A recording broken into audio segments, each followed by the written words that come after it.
फौजी का प्यार क्या हो पाया सफल। हमारी यह कहानी एक फौजी के प्यार पर बुनी गई है जिसका नाम रमन था। वह बिलासपुर गांव का रहने वाला था। उसके सपने बहुत बड़े थे। वह अपनी जिंदगी में बहुत कुछ करना चाहता था। एक दिन रमन सो रहा था। उसने एक सपना देखा कि वह अपने देश के लिए शहीद हो गया। तभी से उसने फौजी बनने की ठान ली। जब उसने यह बात अपने माँ बाप को बताई तो वे चिंतित हो गए। उन्हें लगा कि अगर उनका बेटा फौजी बनकर उनसे दूर चला गया तो वे अकेले कैसे रहेंगे। लेकिन रमन का यही कहना था कि उसे अपने देश के लिए फौजी बनना ही है, क्योंकि वह अपने देश से बहुत प्यार करता है। इसके बाद वह फौज में भर्ती होने के लिए कड़ी मेहनत करने लगा और एक दिन उसने फौज में भर्ती होने का फॉर्म भी भर दिया। कुछ समय बाद रमन की फौज में भर्ती की लिखित परीक्षा हुई, जिसमें उसने पहला स्थान हासिल किया। परीक्षा पास करने के बाद उसने फौज की ट्रेनिंग की। आखिरकार वह दिन आ ही गया जिसका रमन को बेसब्री से इंतजार था और वो फौजी बन गया। इस बात से रमन के परिवार वाले ज्यादा खुश नहीं थे, पर जब उनकी एक न चली तो उन्होंने रमन की शादी करनी चाहिए। उन्होंने गांव की ही स्नेहा नाम की एक लड़की उसके लिए पसंद कर ली, जो रमन के बचपन की दोस्त थी। जब रमन को इस बात का पता चला तो वह बहुत नाराज हुआ। उसने अपने फौजी दोस्तों को इस बारे में बताया तो वे बोले कि अगर वो लड़की अच्छी है और तुम्हारी दोस्त भी है तो तुम्हें उसके साथ शादी कर लेनी चाहिए। रमन को ये बात समझ में आ गई और उसने इस रिश्ते के लिए हाँ कर दी। एक दिन रमन को जहां तैनात किया गया था वहां बॉर्डर पर उसने दो ऐसी लड़कियों को देखा जो बकरियां चरा रही थीं। उसने उन पर ज्यादा ध्यान नहीं दिया और अपने क्वार्टर में चला गया, पर थोड़ी ही देर में उसे किसी के तेज बोलने की आवाज सुनाई दी। रमन अपने क्वार्टर से बाहर आया तो देखा कि बकरी चराने वाली एक लड़की के साथ एक फौजी बदतमीजी कर रहा था, जबकि दूसरी लड़की वहां से शायद भाग गई थी। रमन ने उस फौजी को लताड़ा और उससे भिड़ गया। इस बात से वह लड़की डर गई। रमन ने उस लड़की से पूछा, तुम कौन हो और यहाँ क्या कर रही हो? उस लड़की ने अपनी लड़खड़ाती आवाज में बताया, मैं तो अपनी सहेली की मदद करने के लिए यहाँ आई थी। उसकी तबीयत ठीक नहीं थी। रमन ने उस लड़की को बड़े ध्यान से देखा तो उसकी मासूम आंखों में खो गया। उसके दिल की धड़कनें तेज हो गईं। उसे लगा कि वह पहली ही नज़र में उस लड़की से प्यार कर बैठा है। तभी उस लड़की के होठों से धीमी आवाज में शुक्रिया निकला और वो वहां से चली गई। रमन उस लड़की को लेकर परेशान हो गया, जबकि उसे मालूम था कि उसके घर में उसकी शादी की तैयारियां चल रही थीं। इस सब के बावजूद वह हर रोज उस लड़की का इंतजार करता था। एक दिन रमन को वही लड़की अपनी सहेली के साथ दिखाई दी। वो हिम्मत जुटाकर उसके पास चला गया और उससे पूछा, तुम्हारा नाम क्या है? उस लड़की ने पलटकर सवाल किया, आपको मेरा नाम क्यों जानना है? रमन के ज्यादा गुजारिश करने पर उस लड़की ने अपना नाम जन्नत बताया। रमन बोला, तुम्हारा नाम तो बहुत अच्छा है। ऐसा लग रहा है जैसे मुझे जन्नत नसीब हो गई। जन्नत ने रमन को टोकते हुए कहा, आप ऐसी बात मत कीजिए, मुझे अच्छा नहीं लगता। रमन ने कहा, मैं तो सिर्फ तुम्हारी और तुम्हारे नाम की तारीफ कर रहा हूँ। जन्नत चुप रही तो रमन ने पूछा, तुम कहाँ रहती हो? लाहौर में, जन्नत बोली। तो यहाँ बॉर्डर पर क्या करने आती हो?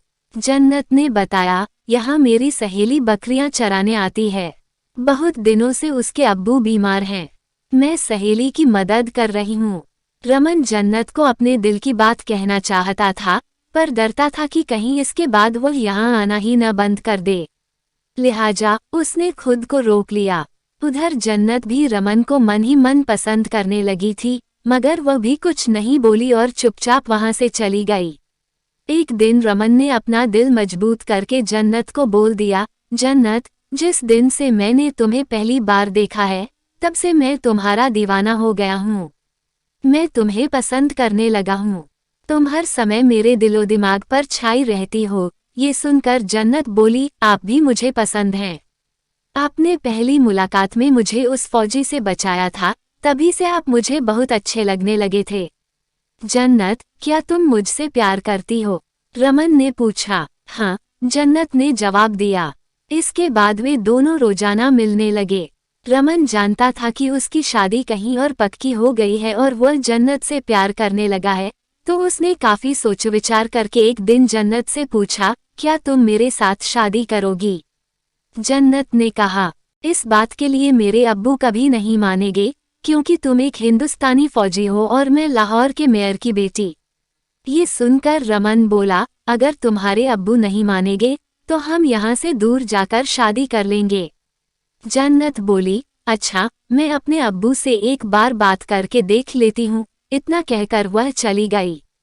कुछ दिन के बाद रमन को जन्नत का लिखा एक खत मिला कि मेरे अब्बू को मुझ पर शक हो गया है कि बकरी चराने के बहाने मैं किसी से मिलने जाती हूँ, इसलिए आपको जो करना है जल्दी कीजिए। खत पढ़कर रमन परेशान हो गया।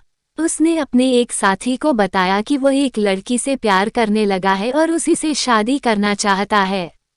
लेकिन जब उस साथी को ये पता चला कि वो लड़की पाकिस्तानी है, तो वह दंग रह गया। उसने रमन को ये सब भूलने के लिए कहा और इसका बुरा अंजाम भुगतने की भी बात की। पर रमन पर तो इश्क का भूत सवार था, वो कहाँ मानने वाला था। उस दोस्त ने फिर समझाया, चलो यह माना कि तुम दोनों का प्यार सच्चा है, लेकिन न तो तेरे घर वाले इस रिश्ते के लिए राजी होंगे और न ही जन्नत के घर वाले मानेंगे।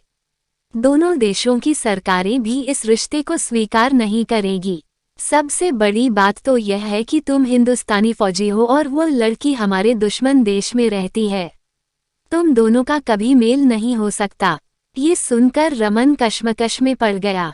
एक तरफ उसका प्यार था, तो दूसरी तरफ परिवार और देश। फिर उसने फैसला लेते हुए अपने प्यार के बारे में परिवार को बताने की ठानी। पर जब माँ बाप को इस बारे में पता चला, तो उन्होंने कहा कि तुम ऐसा कुछ नहीं करोगे जिससे उनके खानदान की नाक कट जाए। वो एक पाकिस्तानी लड़की है और इस घर में कभी बहू बनकर नहीं आएगी। इस सब के बावजूद रमन ने जन्नत का साथ चुनना पसंद किया। उधर जन्नत के अब्बू को रमन के बारे में किसी रिश्तेदार ने सब कुछ बता दिया।